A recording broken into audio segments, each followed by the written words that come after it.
Introduction. The real secret. The universe doesn't give a fuck about you.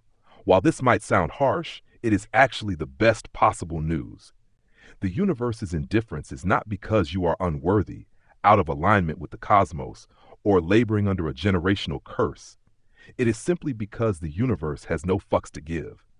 For too long, many of us have been conditioned to hope for salvation from the outside, waiting for a winning lottery ticket, a guru with all the answers, or a benevolent cosmic parent to decide we finally deserve our dreams. For years, I longed to believe in such a force myself, imagining a judge tallying my actions to determine if I was worthy of a soulmate or a cure for illness. However, as a neuroscientist and physician, I can tell you that while we have proof of such external arbiters, we have ample scientific evidence for the power of the human mind to produce seemingly impossible changes. This is the true practice of manifestation. Manifesting, in this context, is stripped of its pop culture confusion. It is the act of defining an intention so clearly that it embeds into the subconscious, activating brain networks related to goal orientation. By doing this, we make an intention salient, keeping the brain focused on it around the clock, regardless of whether we are consciously thinking about it. This internal power allows us to tap into the vast resources of our own biology, gradually decreasing the influence of our external environment and enabling us to live from our deepest intentions. The first step is abandoning the belief that an external source holds the key to your problems. To lead a rich and meaningful life, you do not need to appease the cosmos. You simply need to realize that the mind creating your obstacles is the same mind capable of creating the life you want. The real secret is that the agency, the fuck you give, must be your own. This perspective is born from a convergence of identities: a neurosurgeon who has operated on the brain, a neuroscientist who has studied it for decades, a practitioner of spiritual techniques, and a human being who learned these lessons through hardship. Growing up in poverty with an alcoholic father and a depressed mother, I felt for a long time that life was a curse or a chaotic mess. Trauma has a way of narrowing one's vision, giving the pain of the past an exaggerated authority over the future. It alters genes and wires the brain to react to a frightening world rather than envisioning a better one. We often trade our innate agency for magical thinking because we do not know we possess the power to make a real difference. While the world is undeniably unfair and structural injustices limit many, the practice of manifestation offers a tool for dispositional optimism, a generalized tendency to expect good outcomes. This mindset has proven health benefits, from cardiovascular health to resilience, allowing us to remain responsive to life rather than defeated by it. The roots of this practice stretch back thousands of years to Hindu traditions and the words of the Buddha, later evolving into the 19th century New Thought movement and the law of attraction. Unfortunately, modern interpretations often twist these concepts into a self-serving prosperity gospel, suggesting that we are solely to blame for our misfortunes or that the goal of life is merely material wealth. This book aims to reframe manifestation not as a get-rich-quick scheme, but as a path to meaning grounded in the science of neuroplasticity. Neuroplasticity describes the brain's ability to modify and adapt its structure in response to experience and repetition. By directing our attention, we can physically change our brains, creating gray matter that supports learning and performance. Manifesting is the process of utilizing this biological adaptability to imprint our desires onto the subconscious through a mechanism called value tagging. When we visualize with emotion, the brain tags these goals as critical, recruiting the subconscious to hunt for opportunities to realize them, like a bloodhound. My own journey into this understanding began not in a lab, but in a magic shop. As a child running from a painful home life, I met a woman named Ruth who promised to teach me real magic. Over 6 weeks, fueled by cookies and kindness, she taught me to relax my body, tame my mind, open my heart, and visualize my intentions. Without realizing it, I was undergoing a crash course in neuroplasticity. Ruth taught me that I could detach from the negative voice in my head and replace it with the voice of the person I wanted to be. I used these practices to propel myself from a dusty town in the high desert to medical school and beyond, manifesting a life that once seemed impossible. However, I also learned that manifesting without connecting to one's heart can come at a grave cost, a mistake I hope to spare you from. Mind Magic is designed to be a guide for your own journey. It moves beyond the pseudoscience often associated with this topic to reveal the concrete brain mechanics underlying relaxation, compassion, and visualization. The framework presented here consists of 6 steps derived from both neuroscience and personal practice: reclaiming the power of attention, clarifying true desires, removing internal obstacles, embedding intention into the subconscious, pursuing goals with passion, and releasing attachment to the outcome. Unlike the exclusive secrets of the past, this is a radically equitable practice available to anyone willing to engage with it. Whether you are a student, a neurodivergent teenager, or simply someone seeking to heal wounds and change your situation, the potential to reshape your reality lies within the architecture of your own mind. Everything you need to make a change is already within you. This book is merely the map to unlocking it.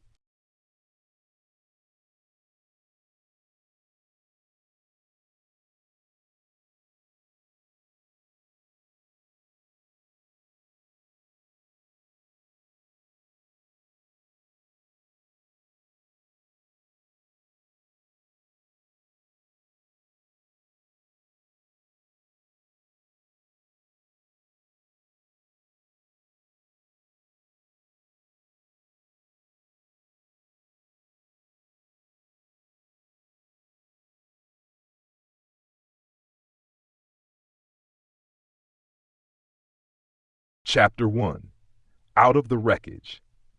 You may not realize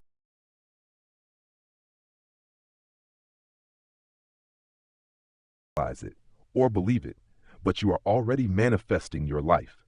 The question remains whether it is the life you truly want. In the year 2000, just as the dot-com bubble burst, I woke up to a reality that seemed to have been torn from the pages of a fantasy. I was worth $78 million, possessing a villa in Florence, a sprawling Cape Cod-style mansion overlooking Newport Bay, and a garage filled with luxury vehicles ranging from a Ferrari to a Range Rover. I had even placed a down payment on a private island in New Zealand, believing I had finally outrun the poverty of my childhood.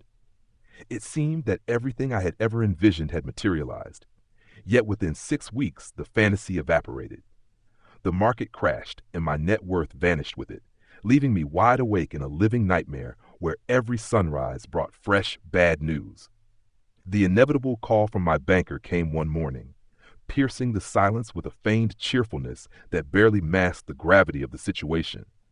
I had borrowed $15 million using stock as collateral, stock that was now effectively worthless. The conversation was brief and brutal. Unless I had hidden assets, I was broke and in debt. There was no choice but to sell everything. Shortly thereafter, I returned to my empty mansion to prepare it for sale, a hollow monument to a life that had already disintegrated. I was separated from my wife, my daughter was away at college, and I was living alone in Silicon Valley. Walking through the property, I saw the wilted remains of the garden my wife had once tended with such care, the yellowing leaves betraying the neglect that had fallen over our shared life. The house felt abandoned, not just by people, but by the spirit of family that was supposed to inhabit it. Inside, the walls were dotted with empty picture hooks where family photographs had once hung, taken by my wife when she left. In the living room, a sun's shadow marked the place where a prized botanical print of iris bulbs had been. I remembered buying it in a dusty antiquarian shop in Florence during happier times, moments when I thought I was making her happy, moments that felt worlds away from the silence and resentment that had ultimately defined the end of our marriage. I sat on my daughter's bed, haunted by her parting words that she wouldn't miss this place, realizing too late that I had been living at a distance from my own life. I had been physically present, but mentally elsewhere, constantly leaning into the future, toward the next surgery or financial milestone, forgetting to connect with the people I claimed to be building this life for. Wandering through the oversized rooms, I felt like a miniature person in a dollhouse of unneeded accessories. Sitting in my grand wing chair with its brass studs, Rubbing my finger over the engraved plaque on my humidor, I felt neither important nor powerful, but incredibly small. A sense memory from my childhood floated up, the paradox of poverty, which feels heavy like an inescapable weight, yet strangely light, as if everything could blow away in an instant. I remembered the humiliation of eviction, sitting on the curb with my mother while neighbors watched, a memory that had driven me to build this fortress of wealth that was now crumbling around me. I realized then that I had engineered this outcome. As a child, I would sneak into my brother's room to scour copies of Architectural Digest, tearing out images of homes that represented safety and success. I had spent years vividly visualizing standing on a balcony overlooking the water, engaging my senses so deeply that when I finally stood on the widow's walk of my Newport Bay mansion, it felt eerily familiar. My brain, rewired by repetition and intention, had expected me to be there. I had successfully manifested the house, the cars, and the trappings of wealth. Yet sitting at the top of the stairs in the wreckage of it all, I felt a profound sense of failure. I had achieved the peak experience of my life, only to find it felt like rock bottom. Seeking answers, I rummaged through a closet and found an old cigar box I had kept since I was 12. Inside were the artifacts of my youth, a class ring, a plastic magic trick thumb, and a tattered composition notebook filled with notes from Ruth, the woman in the magic shop who had taught me the power of the mind. Flipping through the pages, I found my childhood list of wishes: college, doctor, $1,000,000, Rolex, Porsche, mansion, island, success. I had checked every box, yet, scrawled alongside these desires were Ruth's warnings about the compass of the heart and how getting what you want isn't always what you need. I realized that this small box contained everything I had ever truly possessed. I had manifested the mansion, but not the home.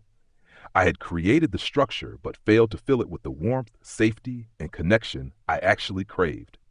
My pursuit of material success had been a misdiagnosis. I had treated the symptom, poverty, assuming the cure was wealth.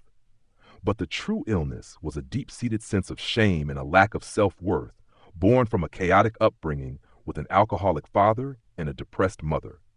Like a patient receiving a stent for a blocked artery without changing the lifestyle that caused the blockage, my external successes were temporary fixes that never addressed the underlying condition.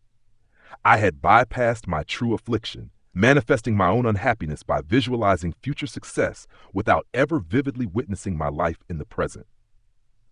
12-year-old Jim and 44-year-old Jim met on those stairs, united in the bewilderment of having missed the point entirely. I went up to the widow's walk one last time to look at the bay. Closing my eyes, I heard a noise and discovered a family of possums burrowed behind a fire extinguisher. The mother had built a nest of leaves and twigs, a humble structure perfectly suited to shelter her young. Unlike my cavernous, empty mansion, her home was functional and filled with life. Faced with this intrusion, my mind latched onto the problem of the possums as a distraction from my free fall. I couldn't leave them to die, nor could I ignore them. I screamed in frustration, wishing to just walk away, but I knew I had to take responsibility. I had manifested this life, and I could not start a new one without dealing with the wreckage of the old. Calming my nervous system, I devised a humane plan. I trapped the mother and ensured all her babies were accounted for, then drove them to a wooded area to release them. Watching the mother sniff the ground and venture out with her young, I was struck by the reliability of her instincts. Unlike humans, who must fight to hear their inner compass through layers of conditioning and large brains, she simply knew how to survive. I wished the possums well in their new life and returned to my empty house to begin mine. Dealing with the reality in front of me, however small, was the first step in moving from a manifestation of shame to a manifestation of authentic connection. This moment of reckoning amidst the ruins of material success marks the pivot point from unconscious creation to conscious evolution. It sets the stage for understanding that true manifestation is not merely about acquiring objects or status, but about aligning the brain's immense power with the wisdom of the heart to create a life of meaning, connection, and genuine fulfillment. Chapter 1, Out of the Wreckage, continued. Humans are imperfect creatures, and our desires often mirror that imperfection. When we dream of owning a Ferrari, we envision the thrill of speed and the freedom it represents, but yet we rarely picture the loneliness of having no one to share the passenger seat. When we fantasize about living in a mansion, we see a vibrant tableau of family warmth, never the fractured reality of a marriage devoid of intimacy, or the isolation of walking through empty halls facing foreclosure. We tend to visualize the widow's walk, but we conveniently edit out the possums. Before I could begin to think about what I wanted to manifest next, I had to confront what I had already manifested. I needed to assess the value of my current reality with a clear head and an open heart. What had actually worked? What hadn't? What role had I played in creating the empty mansion, the broken family, and the dead end I now faced? I had to examine how my thinking, my unexamined beliefs, and my unfinished business with my own heart had contributed to this quagmire. This leads to a critical practice, asking yourself, what am I already manifesting? The goal is to assess your current situation with clarity and compassion, striving for objectivity without judgment. By uncovering the aspects of life you are already creating, you reveal the places where you may be withholding your inner power. The immediate goal isn't to change anything, but simply to offer kind and clear awareness. To begin, find a time and place where you will not be interrupted. Ensure you are not stressed or distracted, and that you haven't consumed alcohol or recreational drugs in the last 24 hours. With a pen and pad nearby, sit in a relaxed position with your eyes closed, allowing your thoughts to settle. Then, straighten your posture and take 3 slow breaths, in through the nose, out through the mouth, until the rhythm feels natural. Starting from your toes, relax your muscles progressively up to the top of your head. As the tension leaves your body, a sense of calmness and safety should envelop you, quieting the fear of judgment or criticism regarding your dreams. Once relaxed, gently call to mind the broad strokes of your life. Consider your primary relationships, your work, and the physical locations where your days unfold. Notice the emotions that arise: joy, sadness, frustration, boredom, and simply let them run their course. Don't fixate on one image. Instead, let your mind touch loosely on the major elements of your existence. Next, visualize these elements more fully. Ask yourself, who are the people who matter, and do you feel truly connected to them? Does your work provide what you need to live, and does it feel meaningful? How does it feel to be in the places where you spend your time? Visualize yourself within these scenes, watching your life in your mind's eye while maintaining a slow, steady breath. When the details are clear, open your eyes. Take at least 5 minutes to write down what you saw and felt. It doesn't matter if it's a few sentences or a paragraph. Just capture the reality of your life as it is and your emotional response to it. After writing, close your eyes again for a few breaths, then read what you wrote. First silently, then aloud to yourself. Sit with those images for a moment. Reflect on how your own choices have brought about this reality. Where did you make conscious decisions, and where did you allow others to choose or take the path of least resistance? If your life isn't what you imagined, what was your role in that outcome? This is a fact-finding mission, not an exercise in self-condemnation. Even if it doesn't feel like it yet, acknowledging the truth is the first step toward reclaiming the inner power to shape your life. Finally, appreciate the practice. Feel the empowerment that comes from examining your life truthfully. Notice which areas elicited strong emotions. Painful areas may become the focus of future manifestation, while joyful areas can be revisited for gratitude and support. Keep these notes as you move forward, for your life today is the fundamental ground upon which your new life will be built. Sharing these discoveries with a trusted friend or mentor can offer accountability and support when resistance arises. By clearly seeing the life we are already manifesting, we can begin the process of creating the life we want. But before embarking on that journey, we must first understand the hardware we are working with, the brain itself, and how it was designed to function.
Chapter 2, Networks and Vibrations, the Physiology of Manifesting.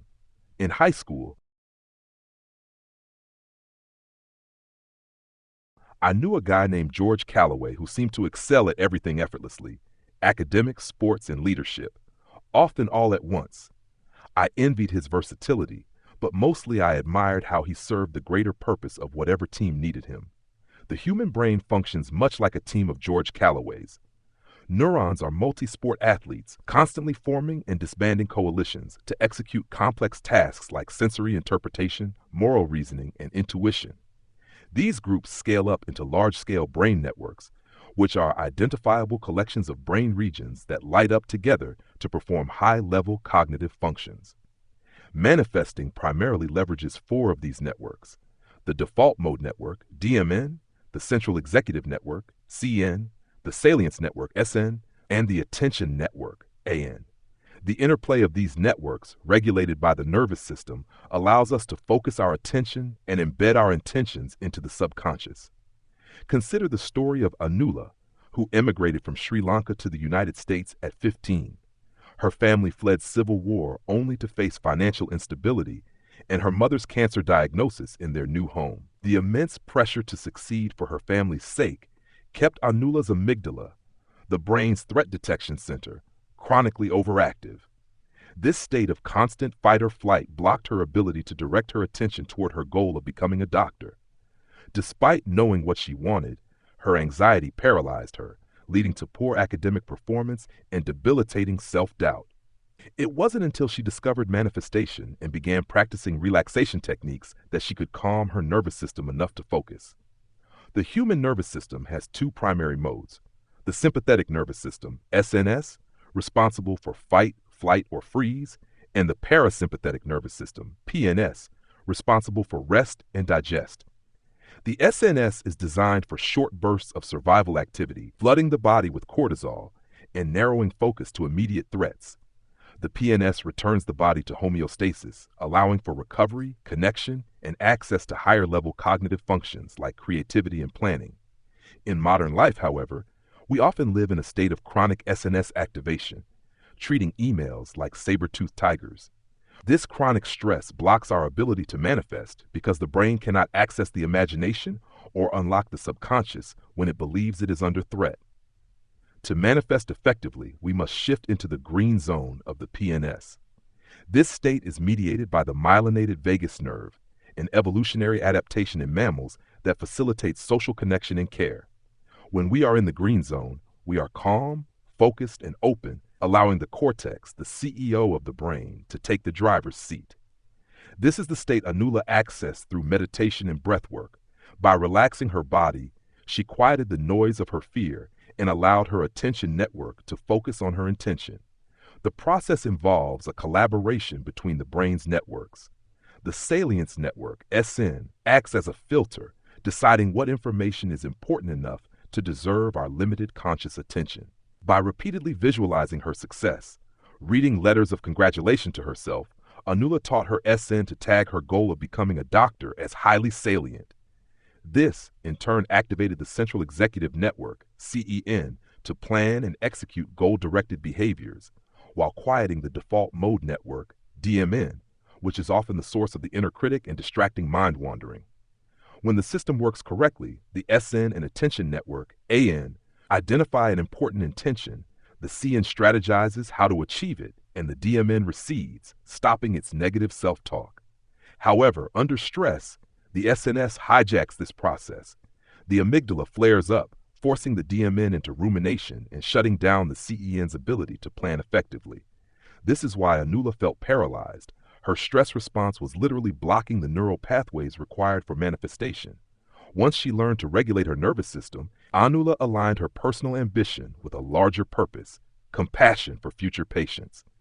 This shift from self-centered fear to other-centered love further engaged the green zone physiology, releasing oxytocin and serotonin, which support learning and resilience.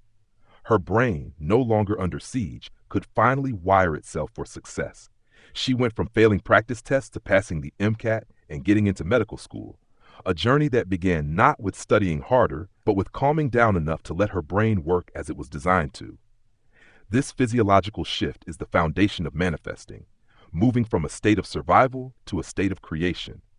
Chapter 2, Networks and Vibrations, the Physiology of Manifesting, continued.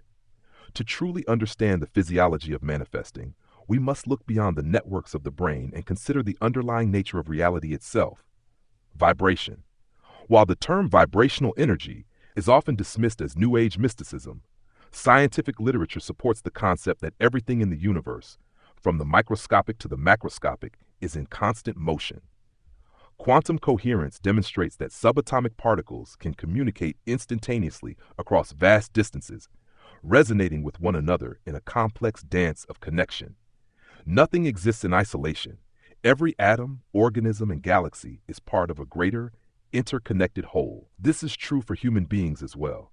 We are dynamic systems of biological networks working toward coherence, a harmonious state where heart, mind, and body align, often described as flow or being in the zone. The brain itself operates through vibration.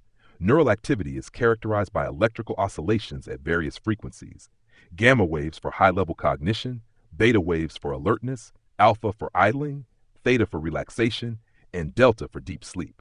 Consciousness emerges from the synchronization of these frequencies, a phenomenon known as neural synchronization. When these rhythms harmonize, neurons communicate effectively, allowing the brain to process information smoothly. Without this coherence, communication fragments, making it impossible to embed salient information, like our deepest intentions, into the subconscious. Neuroscientist Antonio Damasio suggests that positive feelings are essentially the result of physiological processes running optimally and efficiently. When we align our internal vibrations, we align with our destiny. Remarkably, the most significant source of vibration in the human body is not the brain, but the heart. The heart generates an electrical field 60 times greater in amplitude than the brain, and a magnetic field 5,000 times stronger, detectable several feet outside the body. This field fluctuates with our emotions, meaning we are literally broadcasting a different vibrational quality depending on how we feel. This brings us to a crucial metric of well-being: heart rate variability, HRV. While we might assume a steady heart rate is ideal, a healthy heart actually varies the interval between beats. High HRV indicates a flexible, responsive system, while low HRV, often caused by stress and anxiety, reflects rigidity. When we are stressed, the sympathetic nervous system dominates, the heart beats like a metronome, and we become prone to negative mental and physical effects, up to and including broken heart syndrome. Conversely, when we are calm and caring, we stimulate the parasympathetic nervous system, increasing HRV and releasing beneficial neurochemicals like oxytocin and serotonin. This state of cardiac coherence not only heals our own physiology, but creates a measurable energy field that can positively affect those around us. Crucially, the heart sends more information to the brain than the brain sends to the heart. When the heart's rhythm is coherent, it synchronizes with the brain, increasing the amplitude of brain waves. Anala's practice of opening her heart to her future patients was not just a sentimental exercise. It was a physiological recalibration. By harmonizing her heart rhythm, she influenced her brain networks, creating the internal conditions necessary for manifestation. To harness our full power, we must work with both the brain and the heart. Having explored the neural networks, the salience, attention, central executive, and default mode networks, and the vibrational power of the heart, we now have a map of the hardware we will use to manifest. The next step is learning how to deploy these systems intentionally. We must reclaim our power to choose our response, directing our attention away from evolutionary fear-based distractions and toward the objects of our desire.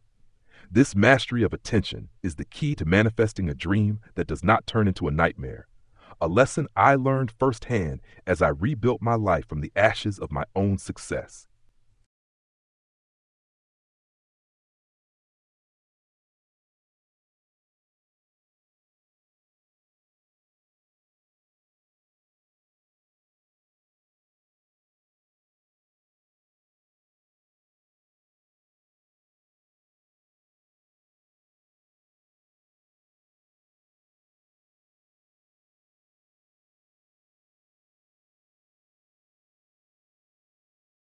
Chapter 3, Step 1. The confrontation began on a hot August day in San Jose, amidst the dirt rollers and bank turns of a pump track, where a 13-year-old named Amari stood poised to swing a 25-pound hoverboard at an older, larger boy named Sean. The tension was thick, fueled by the taunts of the older boy who had repeatedly used a nickname Amari despised, ignoring the social cues to stop. This scene unfolded within a summer program for neurodivergent students called F+, or Fun Positive, designed to combine high-energy outdoor activities with compassion training and short-burst meditation. Leading the group were Dr. Lois Splofsky and Colin Maslin, who understood that for brains craving novelty and dopamine, traditional stillness was impossible. Instead, they taught self-regulation in hammocks and trees, helping students calm their nervous systems after the adrenaline of dirt biking. As Amari held the weapon aloft, his nervous system hijacked by the fight-or-flight response, Lois intervened not with a command, but with a question about how this choice would work out for them. In a moment of profound transformation, Amari lowered the board, laughed, and simply asked Sean not to use the name. This pivot from reactive violence to conscious choice illustrated the return of self-agency, the essential inner power required to manifest any intention. This power to choose where to direct one's attention is often obscured by the traumas and pressures of life, a struggle exemplified by the story of Anula. Immigrating from Sri Lanka to the United States at 15 to escape civil war, Anula found herself crushed under the weight of financial instability and familial expectation. Her father, once a microbiologist, was forced to drive an Uber while her mother battled breast cancer. The pressure to succeed and justify the family's sacrifice kept Anula's amygdala, the brain's threat detection center, in a state of chronic overactivity. Paralyzed by anxiety and flooded with stress hormones like cortisol, she found herself unable to perform academically, her mind locked in a narrative of failure and disappointment. Desperate for a solution, she stumbled upon the concept of manifestation, initially seeking magic but finding a path to neuroplasticity. To understand how Anula reclaimed her life, one must understand the architecture of the human nervous system. We operate between two primary modes: the sympathetic nervous system, which mobilizes the fight, flight, or freeze response for survival, and the parasympathetic nervous system, responsible for the rest and digest state of homeostasis. While the sympathetic system is designed for short-term threats, modern life often keeps it chronically activated, suppressing our higher cognitive functions. It is only when we shift into the parasympathetic state, the green zone, that we can access the neocortex, the seat of creativity, planning, and emotional regulation. By practicing relaxation techniques, Anula learned to calm her body, which in turn quieted the alarm bells in her mind, allowing her to direct her attention toward her true intentions rather than her fears. This physiological shift is supported by a complex interplay of neurotransmitters, dopamine, serotonin, oxytocin, and endorphins, which regulate our well-being and signal to the brain that our intentions are worth pursuing. As Anula began to feel more at ease, she visualized her success, writing congratulatory letters to herself about promotions and academic victories. By rehearsing the positive emotions associated with these future events, she began to rewire her brain, reducing her insecurity and increasing her confidence. However, true alignment occurred only when she moved beyond self-centered fear and connected with a larger purpose. By practicing metta, or loving kindness, and visualizing the patient she would one day heal, she transformed her anxiety into compassion, releasing the grip of the ego and allowing her to pass the MCAT and enter medical school. The mechanism behind this transformation involves specific large-scale brain networks. The default mode network, DMN, is responsible for self-referential processing and the inner critic, often becoming hyperactive under stress. To manifest effectively, we must quiet the DMN and engage the salience network, SN, which acts as a filter to determine what is important. Through the process of value tagging, we can teach the SN that our goals are significant, prompting the brain to focus on them even on a subconscious level. This requires the cooperation of the attention network, AN, which directs our focus, and the central executive network, CEN, which handles decision-making and emotional regulation. When we are stressed, The sympathetic nervous system hijacks these networks, forcing us into rumination and blocking our ability to plan effectively. Conversely, when we cultivate a state of safety and relaxation, these networks collaborate to embed our intentions deep within the subconscious, turning the brain into a bloodhound seeking opportunities to realize our desires. Ultimately, the sense of agency is a subjective experience constructed by the brain, a story we tell ourselves about our own power. Just as patients with anosognosia can believe they are moving a paralyzed limb based on intention alone, we often suffer from the delusion that we are paralyzed when we are actually capable of action. We possess a form of potential energy that is released only when we clear the fog of doubt and see the possibilities that have always been there. The key to liberation lies in metacognition, the ability to step back and observe our own thinking without becoming absorbed by it. Like standing on a platform watching a train go by, rather than being trapped inside it, we can learn to detach from our habitual negative thoughts. By refusing to be hijacked by the primitive survival instincts of the brain, we reclaim the power to choose our response, updating our internal software to align with the reality we wish to create. This exploration of the brain's networks and the restoration of agency lays the physiological groundwork for the practice of manifestation. Having established that the power to focus the mind is a biological capability that can be reclaimed from the grip of stress and trauma, the narrative now pivots toward the specific, practical application of this power, the necessity of clarifying exactly what it is we desire to bring into existence. Chapter 3, Step 1, Continued. To solidify this reclaimed agency, we can engage in a specific practice designed to build inner power.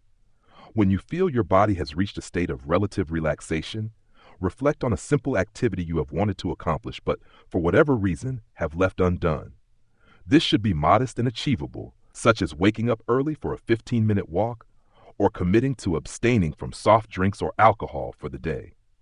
Before you go to sleep, sit in a comfortable chair, close your eyes, and turn your focus toward relaxing every muscle in your body. Begin at your toes and work your way upward to the top of your head, breathing slowly in through the nose and out through the mouth. Once you have achieved a state of physical ease, shift your focus to your breath, inhaling slowly through your nostrils, holding the air for 5 seconds, and then slowly releasing it through your mouth.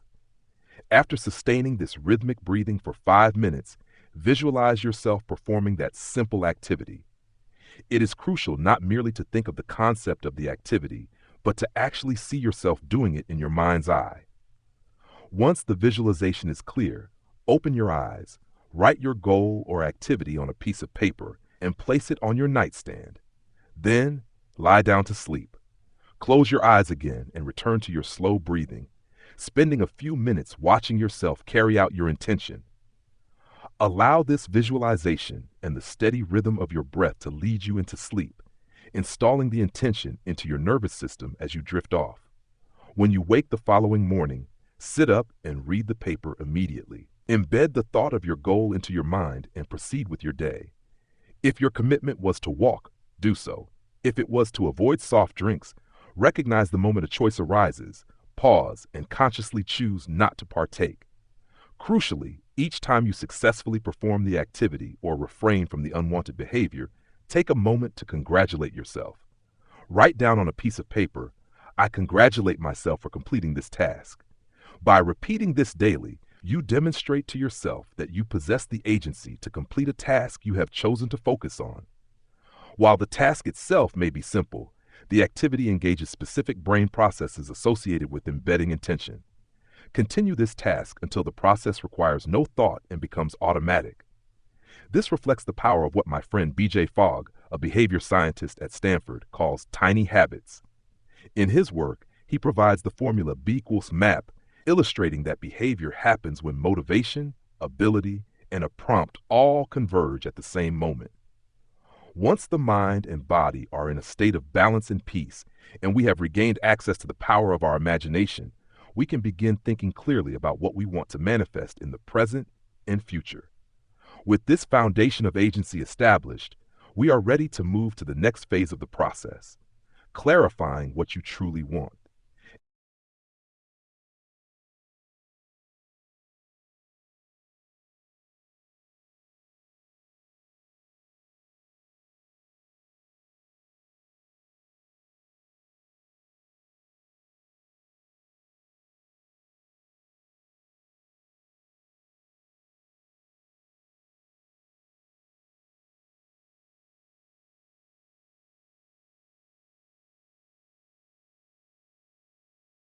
Chapter 4, Step 2. In 1980, before Nainoa Thompson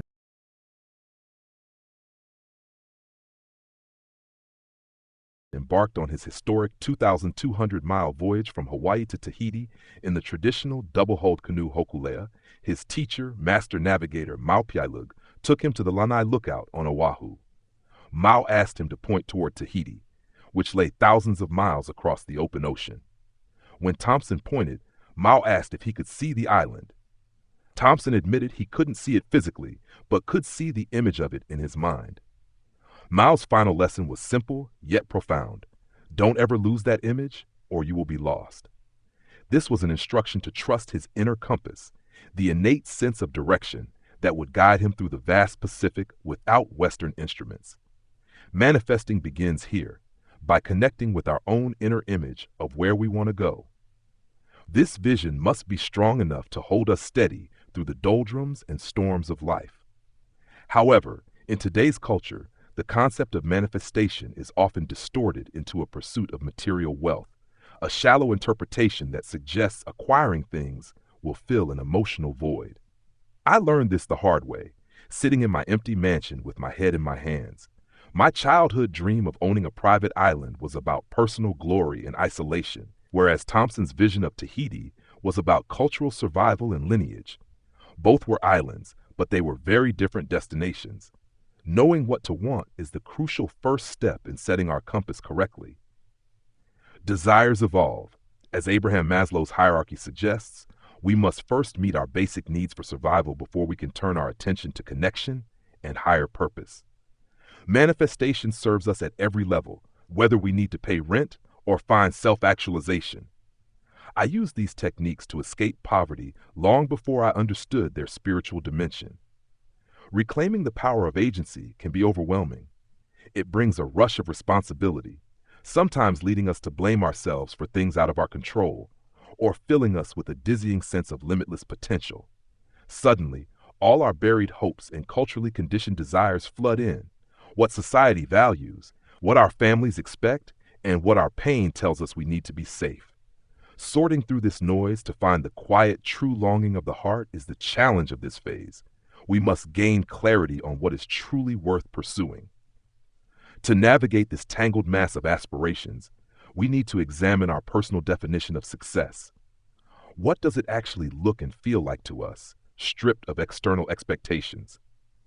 This introspection is the calibration of the inner compass. Just as Thompson had to trust his vision of an unseen island to guide him across the ocean, we must trust our own internal image of a meaningful life to guide us through the complexities of our own journey.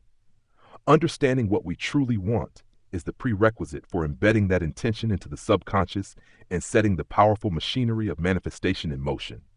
Chapter 4, Step 2 continued. My own journey from poverty to wealth to bankruptcy and back again has taught me invaluable strategies for navigating the chaotic sea of desires. The key to discerning what is truly worthy of pursuit lies in reflecting on moments of profound fulfillment. When setting an intention for manifestation, we must cast our minds back to times when we felt deeply aligned, cared for, or successful in a way that transcended material gain. Perhaps it was a moment of safety and connection with loved ones, or a state of flow where hours passed like minutes. It could have been a simple act of kindness, like cooking a meal for someone, or holding the hand of a dying patient, or the awe inspired by nature. Summoning these memories allows us to reconnect with powerful, holistic emotions, wonder, gratitude, and interconnection that arise when the parasympathetic nervous system is online. These feelings are the markers of our highest selves and can guide us through the clutter of superficial wants. If finding such a memory is difficult or painful, do not be discouraged. The imagination is a potent tool. Visualizing a positive experience in your mind creates emotions just as real to the brain as those from actual events. The brain does not distinguish between the two. By intensely imagining a positive outcome and feeling the accompanying joy, we teach the subconscious to pay attention. This process, driven by the release of neurotransmitters like dopamine and serotonin, primes the brain to seek similar experiences in reality with resilience. Consider the story of Christine Wamsler, a professor at Lund University in Sweden who works on sustainable development. Faced with a lack of funding for her research on inner transformation and sustainability, she turned to visualization. Inspired by her daughter's small gift of pocket money, Christine began visualizing herself receiving the financial support she needed. Night after night, she pictured a colleague announcing the news, felt the joy of sharing it with her family, and let those positive emotions fill her heart. This practice was so effective that her excitement sometimes kept her awake.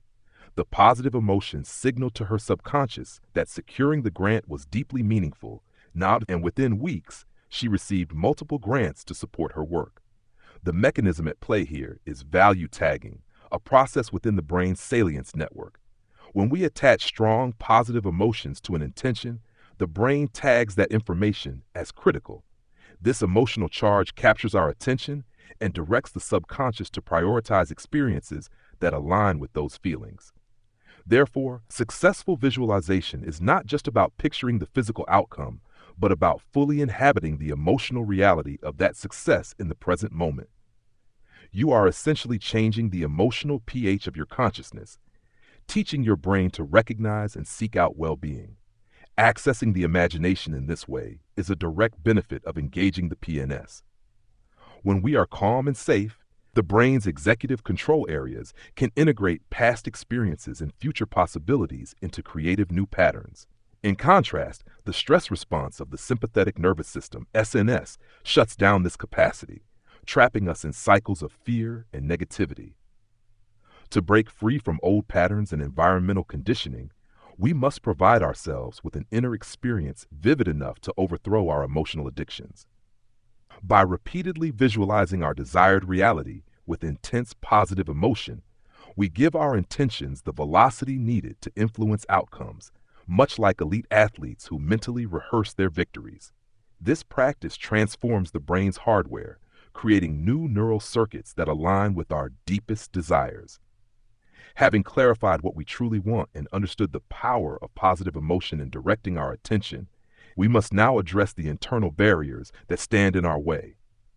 This leads us to the next crucial phase of the manifestation process, removing the obstacles in the mind that block our path. Chapter 4, Step 2, Continued. As you refine your vision of success, it is helpful to engage in a practice that connects this vision with your inner compass. Find a quiet time and place, ensuring you are free from distractions and substances that might cloud your mind. Begin by relaxing your body, breathing slowly in through your nose and out through your mouth, and then call to mind an image of what success looks like for you. Do not fixate on a single detail. Let your mind wander through the broader implications of being successful, what it means for your life, your feelings, and your sense of self. Deepen this visualization by scanning your body again for tension, inviting relaxation from your toes to your head. Once you feel safe and calm, return to the image of success, but this time with greater specificity. Watch yourself in your mind's eye inhabiting this success. Engage all 5 senses. What does it look, feel, sound, smell, and taste like? When the image is vivid, open your eyes and write down what you saw and felt for at least 5 minutes. Capture as many details as possible. Then close your eyes again, review what you wrote, and sit with the feeling of satisfaction that comes from knowing you are manifesting this reality.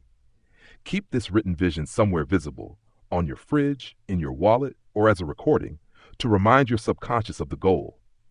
However, in defining success, we must distinguish between 2 types of well-being, hedonic and eudaimonic. Hedonic well-being is the fleeting pleasure of getting what we want, comfort, wealth, and the absence of pain. Eudaimonic well-being, conversely, is rooted in meaning, realizing potential, and contributing to something larger than oneself. While our culture often conflates the two, research shows they have vastly different impacts on our biology. A 2013 study revealed that while happiness and meaning often overlap, they are distinct. Happiness is often associated with taking, while meaning is associated with giving. Crucially, a life of meaning can include stress and struggle, yet it provides a deeper, more sustained form of satisfaction. This distinction is written into our very cells. Researchers Barbara Fredrickson and Stephen Cole found that people who reported high levels of happiness but low levels of meaning, showed a genetic expression similar to those facing chronic adversity, increased inflammation, and decreased antiviral response. Their bodies were reacting as if they were socially isolated and under threat, despite their outward pleasure. In contrast, those with a strong sense of purpose showed a genetic profile of health and resilience, with deactivated stress responses and robust immune function. Their bodies recognized the connection and meaning in their lives and thrived because of it. This echoes the concept of heart rate variability. Connection creates coherence and health, while isolation creates rigidity and illness. Therefore, as you clarify what you truly want, ask yourself the hard questions. Is the desire underneath your vision aligned with your deepest well-being? Does it serve the life around you and foster connection? Or is it merely a pursuit of fleeting pleasure? Manifesting a life of meaning is not just a philosophical choice. It is a physiological imperative for long-term health. As you embark on this path, doubts and fears will inevitably arise, the mind's natural defense against the unknown. To navigate these, we must move to the next step, removing the obstacles in your mind. Chapter 5. Step 3. When I was 12, I traveled to the upper realms of the atmosphere from my bed. In those years, my escape from the anguish of my family life often began at the public library, where I would check out books on spirituality and mysticism, devouring accounts of out-of-body experiences and soul travel. Intrigued by the promise of transcendence, I began experimenting on my own. One night, I felt my consciousness rise out of my body, floating through the window to perch in the tree outside, looking back at myself. This sensation of being in two places at once was exhilarating, a pathway to the freedom I craved. Emboldened, I pushed further, traveling into higher realms shrouded in fog. In some, I felt love. In others, I sensed malevolent spirits closing in on me. Without a guide, these journeys often ended in terror, leaving me paralyzed and gasping for breath, convinced my soul was being taken. I stopped for years, until I felt strong enough to try again. When I returned to the practice, I encountered the same threatening presence in the fog, but this time, I understood it differently. I realized these evil spirits were manifestations of my own shadow, my fear of the unknown, my aggression born of helplessness. I chose not to resist. Instead, I let the presence merge with me, integrating my fear rather than fighting it. This was my first lesson in working with the amygdala, the brain's threat detection center. I learned that while the amygdala's job is to ensure survival, I did not have to let it drive the bus. I could choose where to direct my attention. This choice is the crux of manifestation. The practice relies on selective attention, focusing on our intentions rather than the distractions of fear. When we resist discomfort, we stimulate the amygdala, which reroutes cognitive resources to survival mode, hijacking our focus. This mechanism is fueled by the negativity bias, a glitch in our evolutionary filing system that makes danger signals stand out more than positive ones. Over time, this bias creates an inner critic, a relentless voice of self-doubt that becomes a prison of our own making. We internalize these negative beliefs until they define our reality, convincing us we are unworthy or incapable. But these beliefs are not facts, they are habits. Just as a woman with anosognosia might believe she can move a paralyzed arm because her brain tells her a story of agency, we often believe we are powerless because our brains tell us a story of limitation. The truth is, we possess immense potential energy, like a valley obscured by fog. The valley has always been there. We just haven't seen it clearly. To reclaim our power, we must learn to step back and observe our thoughts without attachment, a practice known as metacognition. It is like standing on a train platform watching the cars go by rather than being trapped inside the rushing train.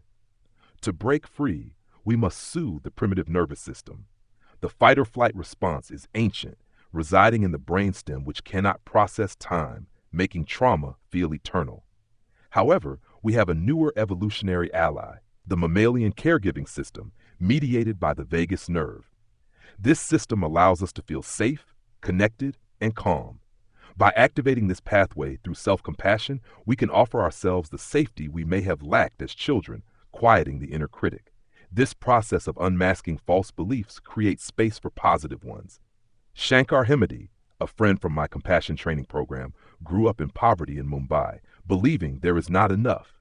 Yet, he remembered a teacher who used her own meager salary to buy him healthy snacks. As an adult, realizing the magnitude of her generosity broke the grip of his scarcity mindset. He moved from a belief of inadequacy to one of service, using his success to help others. Like Shankar, when we liberate ourselves from the conditioning of the past, we can focus fully on our intentions, using the same neural hardware to run a new, life-affirming software. The path to this liberation begins with a simple step, acknowledging that while we cannot always control events, we can always control our judgments of them. Chapter 5, Step 3 continued. Negative beliefs about ourselves are like mushrooms. They grow in the dark. To transform these beliefs, we must bring them out of the darkness of our minds and into the light of awareness. This practice, which I call beliefs and their opposites, allows us to identify the stories holding us back and consciously replace them with narratives that serve us. Begin by setting aside time alone with a pen and paper, dividing the page into 2 columns, beliefs and opposites. Relax your body and mind, breathing slowly until you feel a sense of peace. First, evoke a memory of feeling unconditionally cared for, letting that warmth fill you. Then, gently invite your negative beliefs into your mind. Thoughts like, I'm not good enough, or I'm too damaged. Write these down in the beliefs column without censorship. Read them aloud and notice the physical sensations they trigger, perhaps a knot in your throat or a wave of sadness. Return to your positive memory for support if needed. Then, in the opposites column, write the counterstatement for each belief. I am good enough. I have the inner power to change my circumstances. Reflect on how these new truths resonate, acknowledging that simply by becoming aware of them, you have begun the process of transformation. This path to freedom relies on the psychological safety that allows us to relate to ourselves without judgment. Our deepest wounds often stem from early failures in bonding with caregivers, leaving us without a secure base. These early traumas become the root of the obstacles to manifesting. To heal, we must offer ourselves the safe haven we lacked, engaging the self-compassion that activates our life-giving physiological pathways. Sometimes, however, we cannot do this alone. We need the compassion of others to model what it feels like to be valued and held. Sylvia Vasquez Lavato's story illustrates this profound truth. A survivor of childhood sexual abuse who battled depression and alcoholism, Sylvia found a new purpose through a vision that led her to climb the world's highest peaks. But while trekking through the jungle of New Guinea after climbing Puncak Jaya, she became separated from her group and lost in the dark. As fear and despair threatened to overwhelm her, a discarded cigarette butt, a tiny sign of human presence, led her back to safety. The next morning, her ambitious teammates abandoned her again, eager to move on. In that moment of vulnerability, the local indigenous women surrounded her. Without a shared language, they communicated a deep, unconditional care, escorting her safely to the next camp. Their compassion gave Sylvia an embodied experience of love that she could then offer to herself, empowering her to become the first openly gay woman to climb the 7 summits. Like Sylvia, we often need the external mirror of compassion to recognize our own worthiness, a crucial step in clearing the obstacles that stand between us and our dreams. Chapter 5, Step 3, continued. As we work to identify and transform the beliefs that hold us back, we must also cultivate the inner environment necessary for change. Many of us are driven by a relentless inner critic, a voice that undermines our self-worth and limits our potential. While self-criticism can sometimes motivate achievement, its cost is high, often damaging our mental health and creating a barrier to true thriving. To counter this, we engage in the practice of self-compassion, which addresses feelings of unworthiness at their root. By offering ourselves the care and safety we may have lacked in the past, we heal the parts of us that feel chronically unsafe and unloved, transforming them into sources of wisdom. This practice begins by finding a quiet, uninterrupted space and settling into a relaxed state. Close your eyes and let your mind wander, specifically listening for the negative thoughts that typically arise. Do not fixate on them, but notice how this negative self-talk manifests physically in your body. Where do you feel it? What are the sensations? Reflect on how this inner dialogue diminishes you and how easily you confuse it with reality. Sit with the feelings this evokes: sadness, anger, numbness, without judgment. Next, perform a body scan to deepen your relaxation, breathing slowly and rhythmically. Release tension from your toes up to your head. As your body softens, a sense of safety and calm will begin to envelop you. Even if negative thoughts intrude, simply acknowledge them and return your focus to your breath. From this place of safety, call to mind what it feels like to be protected. Visualize a loved one, a comforting place, or simply the feeling of warmth and freedom from concern. Then, shift your focus to positive thoughts about yourself, attributes you like, or moments when you offered love and care to others. Let this sense of deep contentment fill you. Watch yourself in your mind's eye experiencing happiness, fulfillment, and love, both given and received. Feel how this positive state affects your physiology. Your heart slows, your breathing becomes natural, and negative emotions are replaced by a sense of innate goodness. Bathe in these feelings, recognizing that the negative self-talk is a protective mechanism from the past, not the truth of who you are. Affirm your worthiness, your capability, and your deservingness of success. Even if belief feels difficult at first, act as if it is true, with patience. After sitting with this feeling of being enveloped by love, record your experience. Write down what you saw and felt, the sense of safety, warmth, and capability. Review your words, first silently and then aloud, letting the truth of your inner power sink in. Finally, appreciate the experience, acknowledging that this state of mindset creates the fertile environment needed to manifest your desires. By loosening the grip of the inner critic and tending to our emotional wounds, we empower ourselves to teach our salience network what is truly important. We clear the fog, allowing us to hold our inner compass steady. With the obstacles of the mind removed, we are now free to fully visualize and rehearse our dreams, living in them in the present moment. This frequent contact with elevated positive emotions is the key to the next step, embedding our intention deep within the subconscious, giving the brain the clear instruction it needs to pursue our goals wholeheartedly. This leads us to step 4,